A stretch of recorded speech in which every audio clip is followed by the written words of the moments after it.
how to make the best filet mignons you've ever had. First, you gotta get about 3 russet potatoes, wash them. Look at all that dirt on there, wash them. Now that you got your washed potatoes, you're gonna grab a big bowl because we're gonna be doing something with this in just a minute. Grab your mandolin. Now grab your mandolin. If you don't have one, you can use a knife. Slice your potatoes long way, not like this, so they're like flat, longer patties.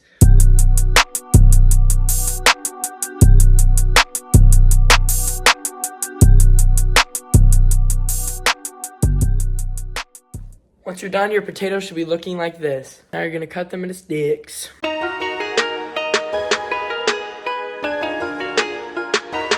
Once your potatoes be looking like that, it's time to grab a bowl of ice water.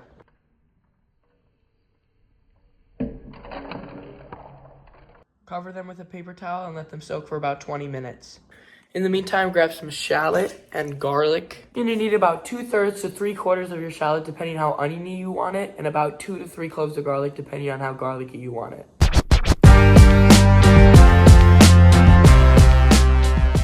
When you got your shallot and garlic like this, you put it right there and put it off to the side. Then grab a baking sheet. Line it with some parchment and stick them potatoes on there. Make sure they're dry, like super dry. Pat them off with a paper towel and make sure they're dry before you stick them on the lined baking sheet.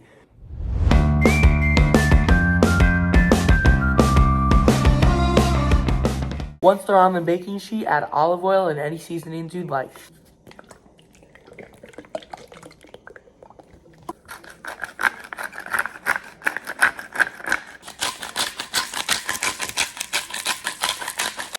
Now plop them at the oven at 375 for about 30 minutes.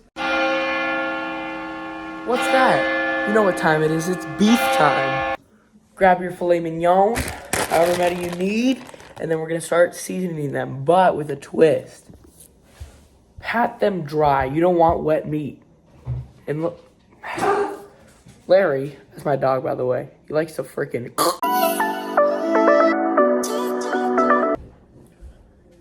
Now, season just with salt. That might seem crazy. The stereotypes might be coming true that white people don't season their food. Just put salt. Trust me on this. I only have Himalayan pink salt on hand, but I learned that kosher salt works the best for everything. Cover your meat and put it aside.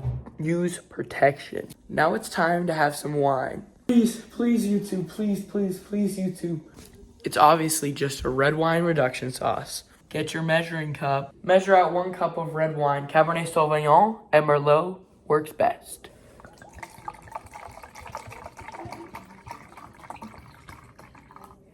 Don't drink it if you're underage. It'll cook off in the cooking process, so you're not actually consuming alcohol.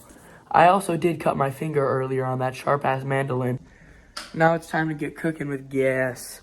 But first, we got a special ingredient that I only use for red wine reduction sauce, and it might be a little freaky, so it's optional, of course, but it makes it a little bit weirder. The secret ingredient is cactus fruit. It's these little things right here, and you cut them up and juice them a little bit. You can put them right into your red wine reduction sauce along with the red wine. So watch this.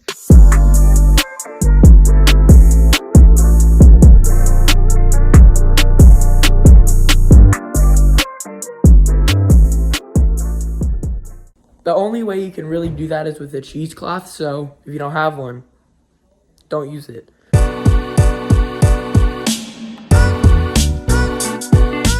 Let's get cooking.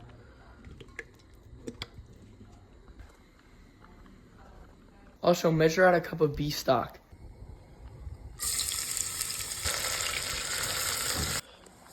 Use clean hands to put the steaks on the meat. It doesn't have to sizzle, but like, it should, but mine didn't, so that's why I'm sad now. We're gonna cut to the chase here. Cook those fillets until 125 internally, flipping and then basting it with butter. You gotta beat your meat. All right, now when them shallots and garlic are looking saucy and good, you gotta add the red wine. It's gonna sizzle. Don't be scared. Cook it on medium-high heat until it reduces by half. So if you have a cup of wine, it's only a half a cup now. Add the beef stock.